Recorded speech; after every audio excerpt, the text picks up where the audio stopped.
My name is Michael Prevey, and my website is www.lovelygrind.com. That's where you'll find blog posts about professional fulfillment, spiritual growth, as well as a balanced approach to total health and overall happiness. This current series of videos that I'm doing is about prescription drug withdrawal. As those of you who have watched my previous videos already know, I withdrew from Paxil and Xanax, medications I was prescribed in college for panic attacks and social anxiety disorder. I took those medicines for a good number of years until my mid-30s, when some life issues and some health issues caused me to take another look at things. I decided it was time to get off those medications. What followed was a painful withdrawal that lasted, the worst of it lasted maybe 12 to 18 months, but it lasted throughout 24 months, and really, in some ways, I feel I'm still dealing with the fallout from that. There's some sleep issues at times, a little bit of fatigue at times. I think, withdrawal is such a traumatic experience. You can liken it to any sort of post-traumatic stress that happens after we go through something so trying. We're going to be dealing with it for a while afterwards. So the notion of there's 100% recovery at such and such date that you can absolutely count on, I don't think that's exactly accurate and not exactly helpful to think of healing in those terms. What I do think is that the worst of it goes away after a period of time, whether that acute withdrawal is 3 months or 6 months or maybe much quicker or a bit slower for some people. And then I think there's a period after that where our lifestyle changes, things such as exercise, diet, spiritual growth, items such as that are really going to take the healing to the next level, get us back into a normal life, get us back into a healthy outlook where we can have fun again and enjoy life again, get our energy back.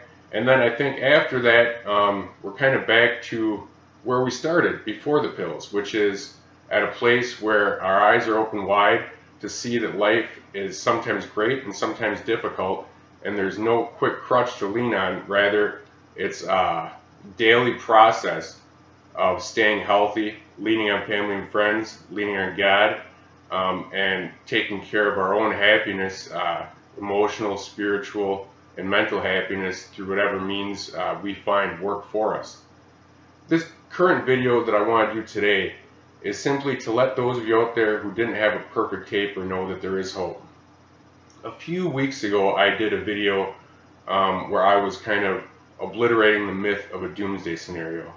I've seen people out there on message boards and on videos say that, oh, you're not going to recover if your taper wasn't perfect, or if you had to go cold turkey, or if you drank alcohol, or if you took such and such supplement, or whatever the case may be. I said that doomsday scenario doesn't exist. The only time there's a doomsday scenario is in the absence of hope, so don't give up the hope. Your healing's still going to come.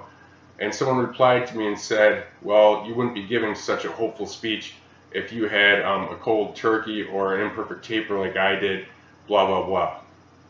Well, the truth about my tapers were my Paxil taper was almost cold turkey. It was very rapid. I went from 20 milligrams down to 10 milligrams for a short period of time, and then quickly to 0.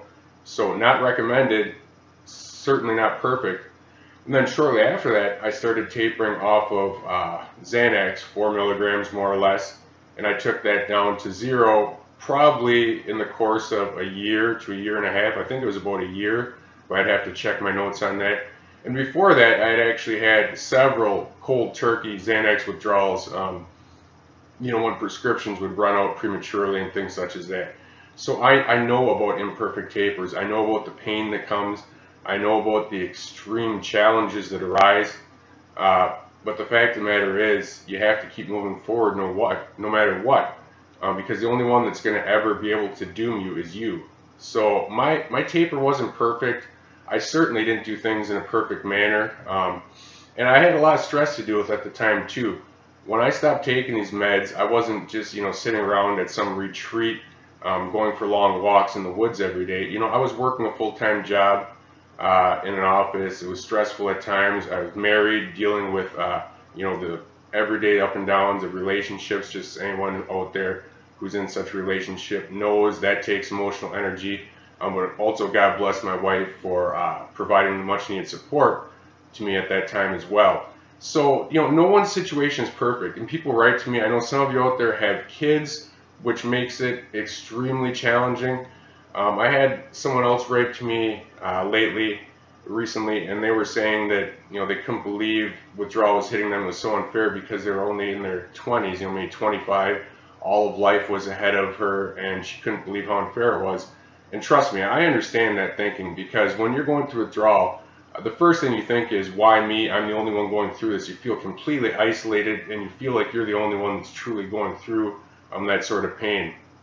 But I replied to her and I said, nobody is going through the perfect scenario with this. It's not hitting anybody at a good time.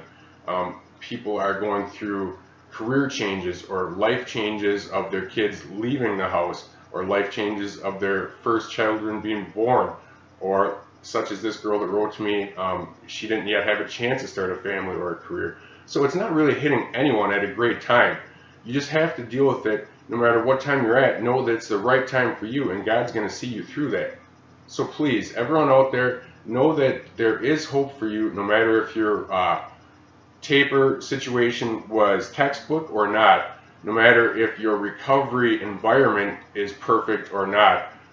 There is hope for you. You just have to really find that resolve deep within yourself, and trust me, once you find it and start nurturing that resolve, there's nothing that you're not going to be able to do in the future. That sort of inner strength is really going to serve you well for the rest of your life. So, just decide what you want your life to look like 3 years from now, and really focus on that. And step by step by step, you're going to get there. Time's going to help you with your healing. God's going to help you with your healing.